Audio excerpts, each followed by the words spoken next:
Hi, I'm Rick Bruner, And I'm Shar VanBoskirk. and welcome to episode 3 of our podcast, Measured Response, which is a product of the Research Wonks. The Research Wonks is a 15-year-old community for people in advertising focused on measurement and research. And Shar, you and I have known each other, as you said, for some time. And regular listeners of our podcast will recognize that you're not Stefan Tornquist, who has been my co-host and is my collaborator on the Wonks. He is recuperating from some surgery, so we invited a guest co-host. I'm so happy to connect with you. It's been too long, but we go way back. And you're one of these Forrester lifers, I think, right? Why don't you tell us a bit about what you're looking at these days, what you're doing there?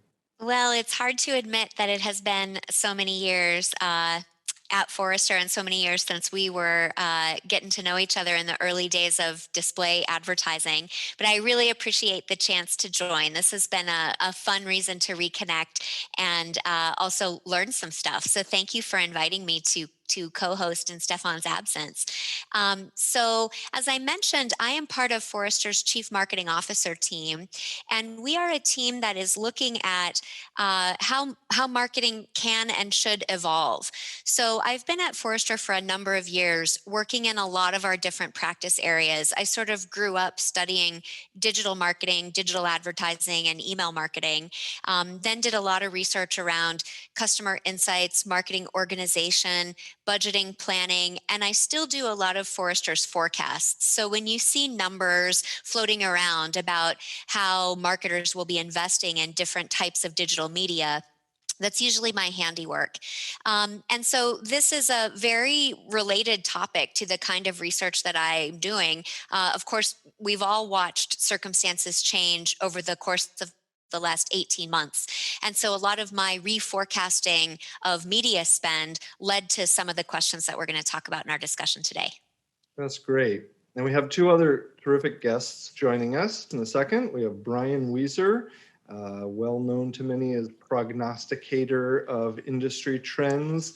And he's taken that to GroupM a couple of years ago. He's global president of business intelligence. And also Mike Mothner, who is founder and CEO of a performance digital agency, Wpromote. And Shar, you mentioned planning as being one of your areas of focus, and you had recommended our topic of discussion for today. So why don't you tell us a little bit about what we're going to be talking about with our guests? Yes, so today we're going to be talking about how the role of marketing planning has changed and how should it continue to change as we move past the current set of circumstances we're in and into what comes after the pandemic and the shutdown and 2021. And I will tell you that a lot of my research has focused on this thing Forrester calls people-led planning, the idea of creating a more dynamic and more customer based approach to determining your media priorities. So I think you're all in for a terrific treat. We have a great conversation coming up, lots of good recommendations that will give you both a high level orientation to how things are changing, but also some specific best practices of things you'll want to adopt at your own businesses. So thanks for joining. Great. Well, we are very happy to have a terrific panel today, as we've said, and let me have our guests introduce themselves. Brian, let me start with you. You and I go back several years. Your name may be familiar to a number of our listeners, but go ahead. Why don't you introduce yourself? Great, thanks. Hi, I'm Brian Wieser. I'm GroupM's Global President of Business Intelligence, probably best known right now for producing our annual forecast this year and next year, and generally overseeing thought leadership in general. Fantastic. And Mike? Awesome. Well, great to be here. I'm very excited for this conversation. I'm Mike Mothner. I'm the founder and CEO of Wpromote. We're a performance digital agency focused on growth for challenger brands. Excited for the conversation. Terrific. So I am going to cue over to Shar, our guest host, who has picked the topic of conversation, one we're all very interested in. Shar, why don't you take it away? Excellent. Very good. Well, thank you, Rick, for inviting me to join today. And Mike and Brian, so excited to hear what you guys have to say. I didn't realize that as a guest host, that gave me so much power to pick the conversation topic. So this is terrific. We're going to talk about marketing planning. And this is very specific because I think we have all watched marketers really discover that when circumstances change abruptly and quickly, the previous planning efforts that they had in place failed. And I've watched big brands completely shut off media that they had in market because it was no longer sensitive to the climate. I've watched marketers move significant budgets from media type to media type as they try to recalibrate where their customers are and the kinds of messages that they need to make. And Forrester is expecting that a lot of the changes that we're seeing here will be permanent, that we're going to start seeing digital, for example, own the lion's share of media spend simply because it provides flexibility, which is something that I think we all observed was the critical element of where media planning was breaking down. So many things for us to talk about here as we think about what could planning do better, how are folks managing their media, and what sorts of effects will the strange circumstances that we're in carry into the long-term future for us. I'm just interested to see what you guys are seeing as media priorities. And maybe that's too broad a question, but I'm betting there's some clean observations you've seen from your clients about where they're finding media is working for them and maybe how that's changed. So Brian, why don't we start with you? What would you say are the priorities that you're seeing marketers emphasize at present? Yeah, well, thanks. It's a great question. I think that the priorities definitely were refocused, if not concentrated, on a few topics over the last, certainly last year, but last several months in particular. And again, I think I'm really thinking through the lens of the world's largest advertisers in general. There's plenty of exceptions to this, but I'd say that for most of them, my observations is that the first priority is anything related to e-commerce, which is really just a proxy for what anyone might call business transformation. So anything related to e-commerce just massively elevated in terms of priority. Whatever the priority level was before, it's a much higher priority now. And so that's the first thing. The second thing is anything resembling connected TV, however you want to define what that is. Meaning there's a recognition of the looming acceleration of challenges that traditional forms of linear television have, and opportunities that come from trying to reach people using different forms of premium video. I could argue it's all just video and that maybe we shouldn't pay so much attention to it in some respects, but put that aside. And then the last thing I'd say is anything related to brand purpose. How, again, under a wide range of definitions, there is certainly an increasing appreciation among a greater number of brands that they actually need to stand for something, or they are at risk from consumers who will perceive that they stand for nothing, which can be worse. And so those are the three things I see as priorities, not necessarily the three most important things, but they are the three things that I would point to. So this is interesting, and maybe a good place, Mike, for you to pick up. I'm interested in the e-commerce and the brand challenge. So that raises a challenge which has been a thorny one historically, which is the balance between brand and performance media. So Mike, I'm interested in what you're seeing as current priorities, because I bet you've got a thought about that balance. Yeah, no, I certainly do. So, it's interesting as well. I think, from our purview, we roughly think about two big groups of types of clients in terms of like what challenges they have. There's sort of like the large brands where things like I made a note, like e-commerce meaning business transformation. Well, that's a very telling point, right? If anything e-commerce means business transformation, that kind of puts you in that one grouping, right? Versus the other grouping be more of the digitally native brands where like your whole business is e-commerce. There's nothing transformational. That's how you get up in the morning.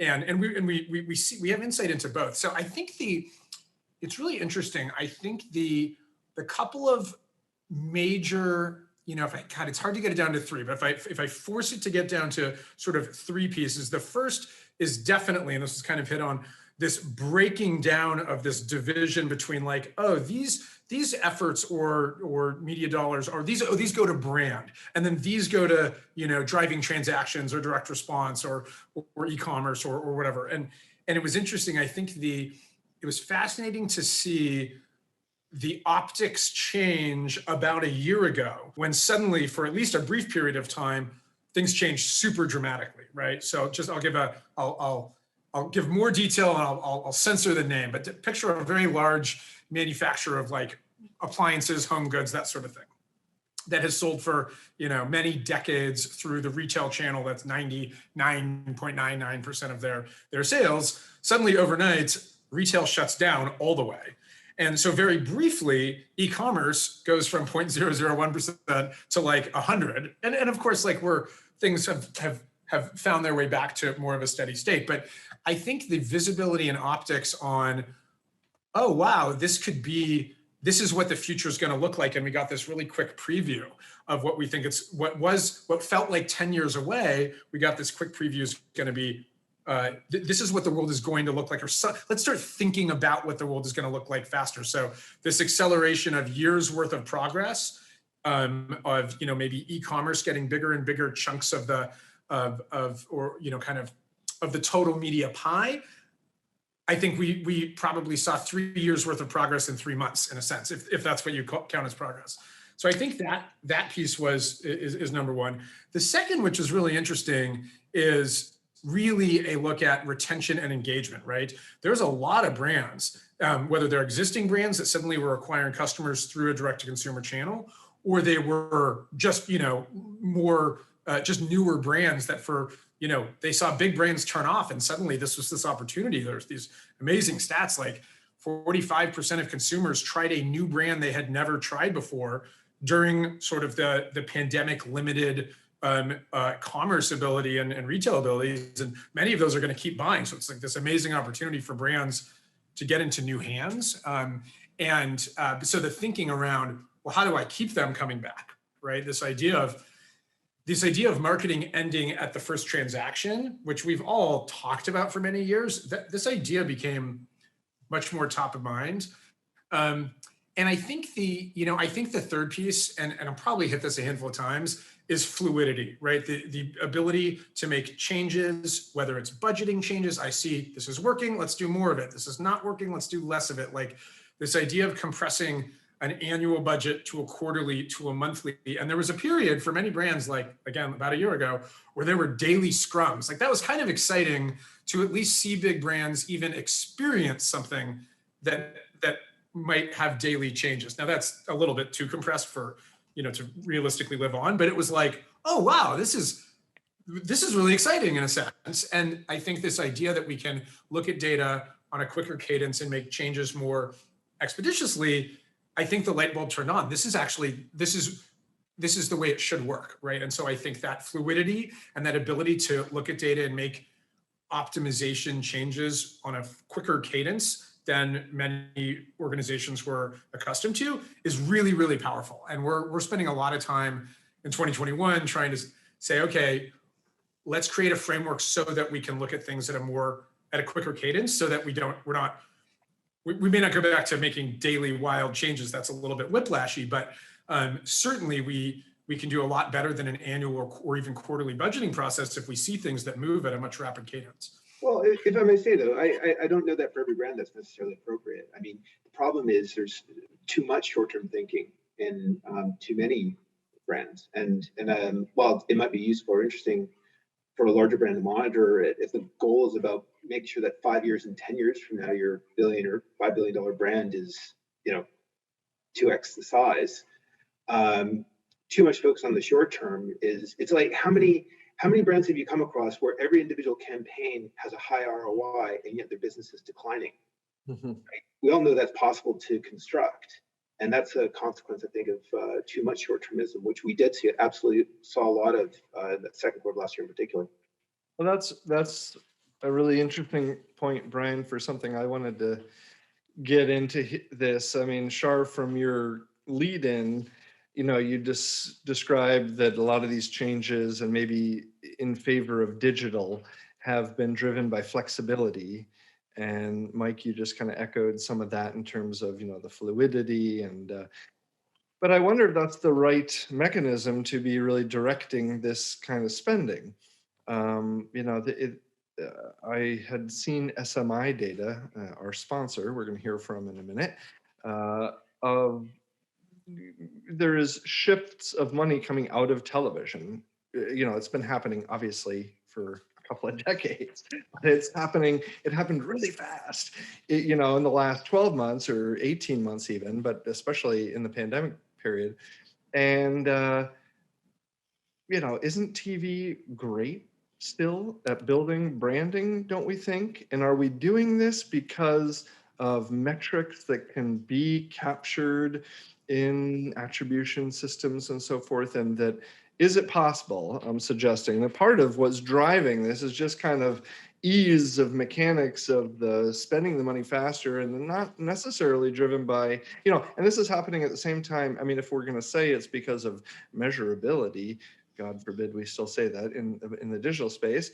I'm kidding in part, but it's concurrent with cookies going away and iOS shuttering all tracking and targeting capabilities. So, I'm just wondering, maybe Brian is and for all of you, please, what you guys think of that. Is this the right metric necessarily and the right impetus for people, and are people moving this money for the right reasons? Well, I guess I'd say there's a lot to unpack in those points. I mean, I guess maybe as a starting point, I don't think enough advertisers look holistically enough at the entirety of their budgets, and actually to some points I think Mike, you were mentioning earlier. I think that not enough marketers, and sure, I think you're also referencing, not enough marketers are maybe taking a full look at how they should be reviewing with great frequency what their budgets are. I would only disagree whether or not they should be doing it on a daily, monthly, or annual, or 5-year basis, but they should be reviewing using current data all the time. And so I think that there is an element of the big problem is that too many advertisers are optimizing their trees, not their forests. And so once they've decided that they have a goal that's based on awareness, whether that's the right goal, put that aside for a minute. They decide that that's the goal, and now let's optimize against that. And so if your goal is awareness and you define awareness in a certain way, I'm sure you've heard me say this before, if Winston Churchill had been a media planner, he would have said television is the worst form of advertising except for all those others which have been tried. And there is no alternative, full stop. But that doesn't mean that the goals shouldn't be reset, right? Or and if you do change the goals and you reset how you're looking at what drives your business objectives, then you do start to look more holistically. I'd also quibble with whether or not television actually lost share, independent of whether it should or should not. I would say that if it only fell, it roughly speaking didn't fall by much more than total advertising market last year, as far as I can tell. And again, I think it speaks to the resilience of it and the relative importance for the largest brands. I was going to say, here's what I hope comes out of this sort of weird time in terms of media. I hope that marketers get more savvy and more disciplined around the question, Brian, that you're raising of what should our goal be and how do we accomplish the goal. So I feel like what would be wrong is if we just fell into another sort of autopilot planning cycle, but with different outputs and different structure. What I've seen planners do almost every year for the past 15 years is they just sort of repeat whatever they did the year before. And so what I'm hoping happens is that this breaks that, and that everyone says, we can't expect that every year will be the same as the previous year, which of course we can't, but this year was sort of a big dramatic smack about that. And so can we create a process that helps us figure out what our goals should be and how we can wisely, thoughtfully, planfully figure out the right way to determine media and make adjustments as we go. So I'm kind of thinking the answer doesn't have to be put all your eggs in the digital bucket or put all your eggs in the television bucket. The answer should be come up with a way to figure out where you should be placing media so that it's not just responding or just pulling out the spreadsheet that you used last year and starting from there. Yeah, it's so funny, Shar. I was going to make a comment on TV, which I'll still make, but then your comment on the sort of the copy and paste routine, because the 95% of media plans are the copy, paste, and then tweet, right? And so you end up with inheriting good things and not so good things. And unless you have a point of view or data to strongly suggest that you make big changes, you generally don't make big changes. It's interesting. I totally agree. We saw the same thing happen in 2008 for some industries, right? They're sort of like, wow, we're hit by a freight train here. Let's clear the table and let's start rebuilding with rebuilding our media pie or whatever metaphor you want to use from nothing. And let's start from scratch and not just inherit everything that we've done, right? It's like, and it's like in sports when you lose your superstar retires and you start to rebuild the team versus like late in that process. I think it's really important. We've seen, by the way, the same thing with partners, which as selfishly as a smaller independent agency, like we're excited when this happens, but it is interesting to see the very crude metaphor I have is like, there's a lot of brands that we saw that it was like, you're in a loveless marriage and then you went out and got in a near-death experience and had a near miss in a car accident. You come home and you're like, hey, I got to live life here. And there's a lot of companies that realize, wow, this was a really scary year. We survived. We made it, right? But I don't think we're thinking about things the right way. I don't think we have necessarily all the right people on the bus and the right seats on the bus and the vendors and agencies and whatever that ecosystem is. And sure enough, and the thesis was that we would see this core Q1 of this year, an even larger sort of flow of RFPs and large orgs looking to kind of, address maybe their anxiety that maybe this isn't the right super team. And we're seeing that. I do think on the TV question, TV has been working phenomenally, right? And I think the asterisk there is that as a performance agency, the piece that we're seeing, we're starting to be able to see and think about planning and actively measure and much bigger piece of the pie than we ever saw before. Like our world used to be, oh, hey, Wpromote, go spend in search and social and maybe this programmatic, but as soon as it gets out of like immediate direct response, that's these guys, right?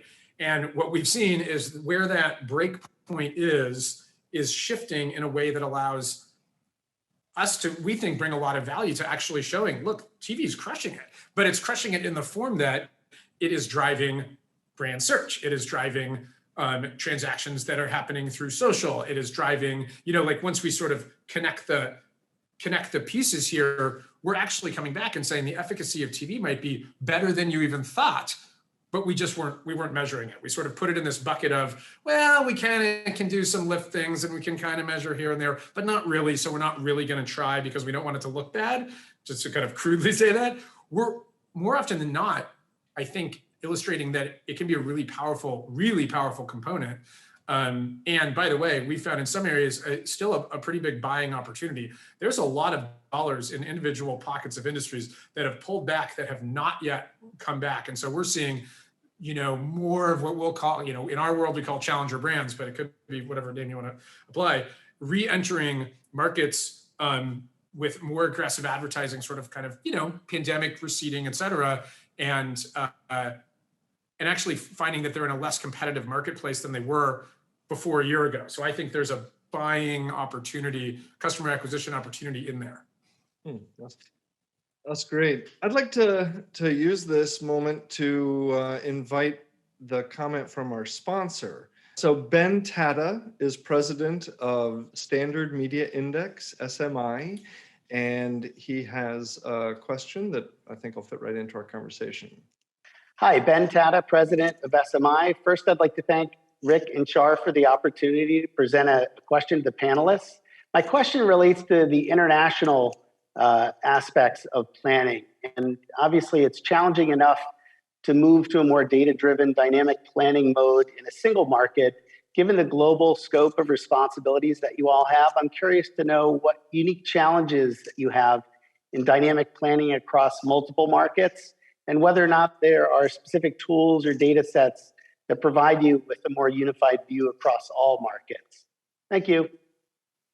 Brian, I'm sure you wear a global hat, don't you? Yeah, happy to take that. I mean, one of the things that I thought was most interesting when I came into this role was that I didn't really see much of what Ben described, meaning I don't think that the relative performance of advertising per se in a given country influences budgeting across countries.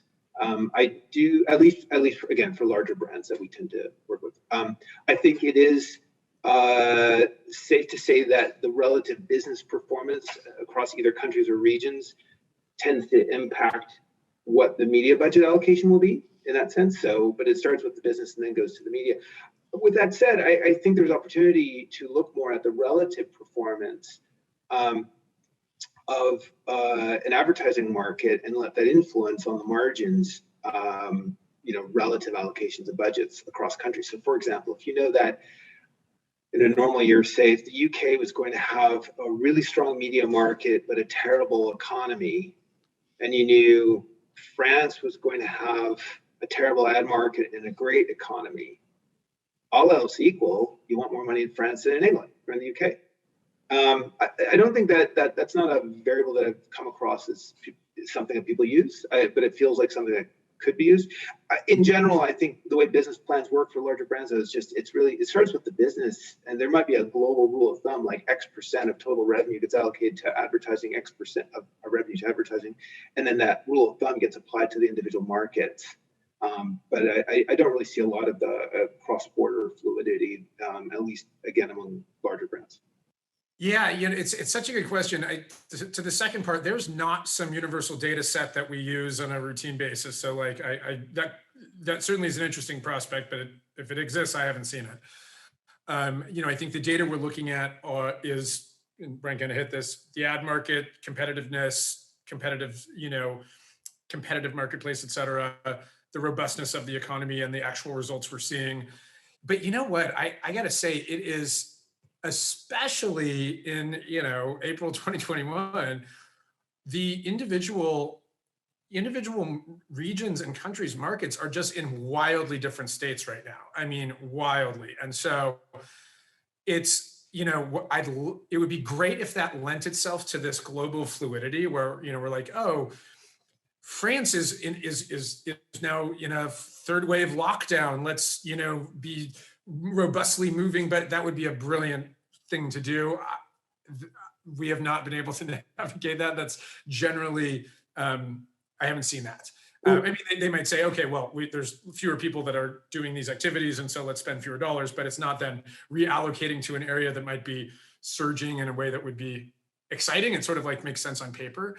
And I think that's made things harder. And I actually think that things are feeling, at least in clients that we're having conversations with, a little bit less global than they were. And I mean, you can see this in probably manifest in the news and in politics and in other ways, but I think in marketing, it's feeling a little bit like that. So we have a couple of large global enterprises that are doing a phased global rollout of their products.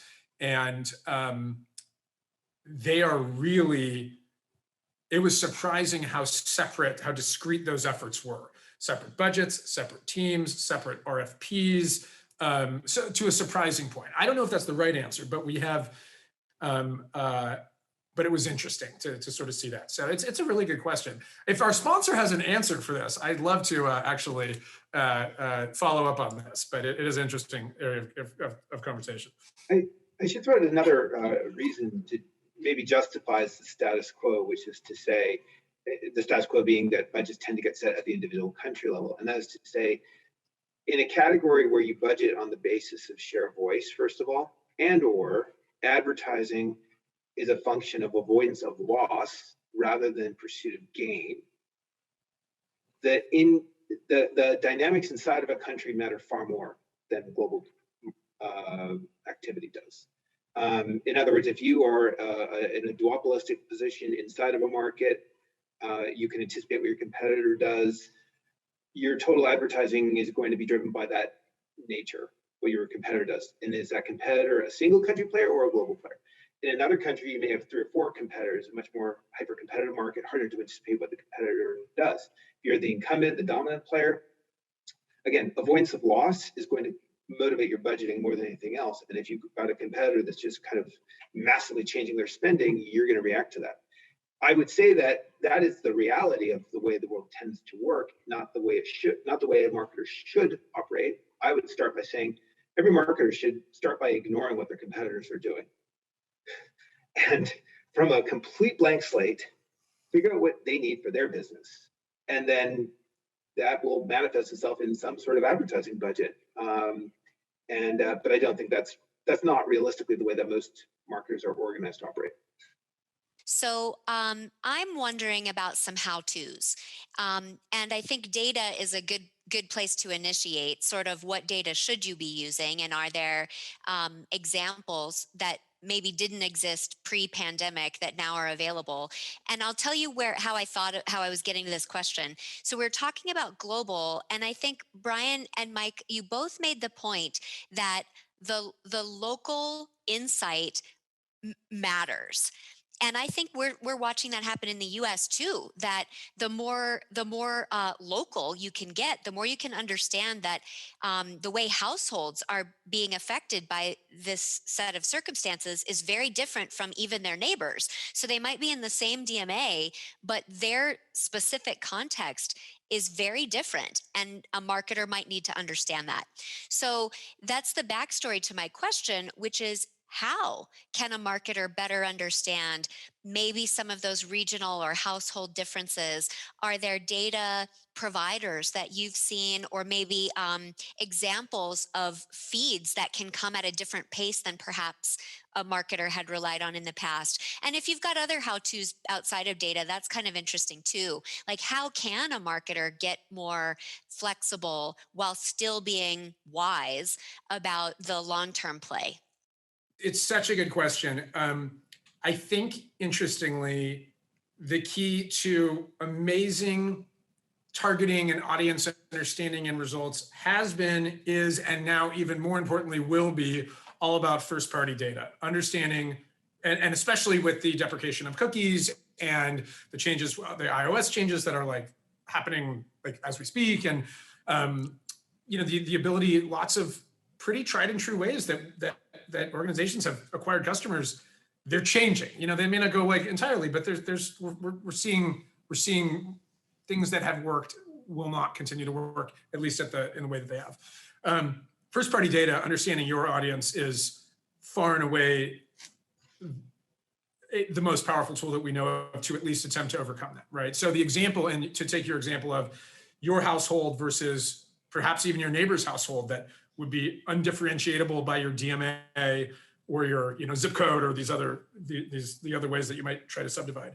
First party data arguably can do that, right? If I can say, well, these are my customers, and then within my customers, these are my best customers, and these are my next most valuable customers, and these customers buy once and never buy again, and so I'd really like to avoid spending money on them. And then I can use the major platforms, for example, to acquire, to get in front of customers that look similar to them. That's going to overcome this idea of the sort of the DMA, the type of targeting that otherwise wouldn't have been able to select between you and your neighbor, you who has more money in savings than you have, and the neighbor that is struggling in fundamentally different scenarios. That's really powerful, right? And if you can really have mastery of your customers and what they buy and how often and what happens before they buy and what happens after they buy, and then you can overlay your marketing strategy, at least in part, with that. It's really amazing how you can sort of create these separate flywheels, right? You have a flywheel that's the most valuable customers that help you find the next most valuable customers. You have a flywheel that's these, maybe these really low quality customers that we spend a lot of time trying to find, and then it turns out they don't like our brand at all. They buy once and they never go, and they tell their friends so much, how can we never spend any dollars to ever reach them? And if we can start thinking about marketing that way, it's a really powerful methodology.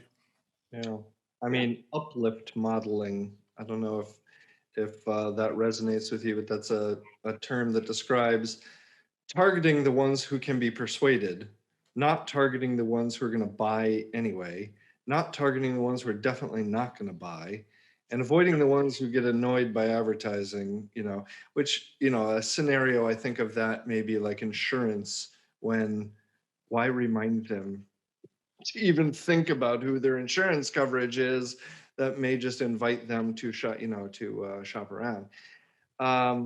It's tricky though, like with cookies and iOS, like how, how well we can do that. Well, if I may, I think that this whole period of time should, between the pandemic and the cookie issues, should force more marketers to rethink everything about their processes. It's as good a time as any, and I think that there probably will never be a greater impact on any choice that they make than focusing on, first of all, understanding your consumer or customer, which may not be the same thing, and trying to figure out what your business is and how you're trying those, whatever your brand stands for, into your product and all that fun stuff. And then trying to tie that into whatever your outcome is, which is tied to some longer term business goal. All the stuff in the middle, I mean, it's what hundreds of thousands of people focus on a day-to-day basis, but it's much less important than the first few things I mentioned, right? The front end, the back end, everything in the middle is just, it's operations. It's not unimportant. It's just, it's operations. Mm-hmm. And I think that because too many marketers silo too much of their activities in the way that they budget, and to be clear, it's hard to be too critical of silos. Silos exist for good reasons. It's about choosing a way to optimize how your organization is run. No one person can do everything. But I think that there's so much of that silization, like, Shar, you talked about like the localization and the benefits of localization, and Rick, to rephrase what you said, why aren't we doing more Pareto optimal buying, like, the 20% of spend that drives 80% of variation on outcome, whatever that is. And business processes often prevent that from happening. Mm-hmm. I think that it is really, really important for marketers to see what they can do to think about if the entirety of their marketing function is optimized, not just whether or not the individual tactics are optimized. That's great. I do have kind of a wrap-up question, which is, as we look forward, what would you recommend that a planner do to arm themselves for what's next? So we've talked about a lot of the changes that are happening right now, but if I synthesize all of that and I'm listening to this podcast, what should I try to change, or what should I keep the same, or what should I be prepared for as we move out of the present and into the future? I mean, it's hard, right? I think depends on what level you're working at. Again, I think the more senior you are, or the more senior your engagement is with the client, the more you should be persuading the client and making the case for why they should be organizing themselves as flexibly as possible, so that you can plan as flexibly as possible.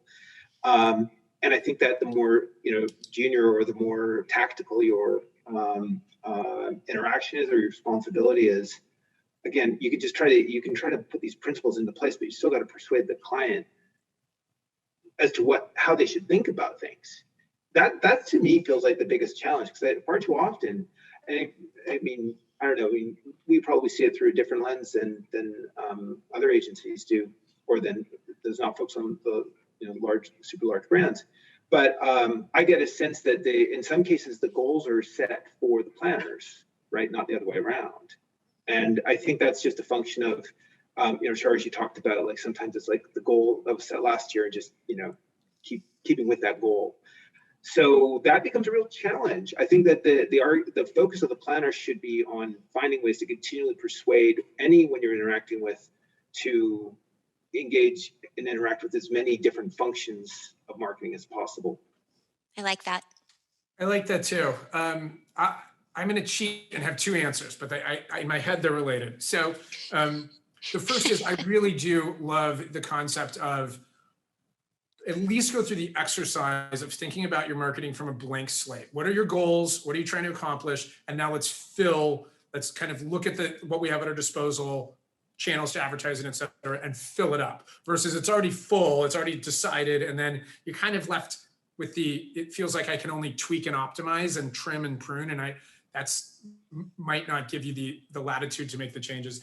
And the second is, if there is either physical barriers or communication barriers or political, internal, like organizational political barriers between finance, data, and marketing, find a way to at least be aware of them and try to overcome them, right? If your CFO doesn't understand how to make, budgeting decisions, if whoever's sitting on the, customer data to see, repeat purchasers isn't sharing that with marketing, nothing works. You can make very few intelligent decisions. And so often there's 3 really competent groups, with the exception that they're not competently communicating. And so that's easier said than done, but I'd much rather have a situation, at least this works and this is broken, and I don't even know how to fix it. At least that it's broken and you can kind of think about working around it, than not even being aware. So that's my cheat 2 answers to you, Shar. That's really good. Yeah, I think that the finance department needs to talk with the marketing department often.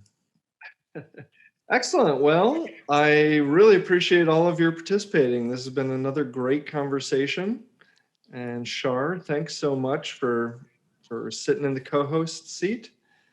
And My pleasure. So thanks again, everybody, for showing up. Great to meet you, Mike. Great to see you again, Brian and Shar. Great to meet you. Great to meet you, Brian. Thank you guys so much. Good to see you guys. All right, take care, guys. Thanks, Mike. Thanks, Brian. And thanks to you, all of our listeners and viewers. We hope you're enjoying this as much as we are. See you next month.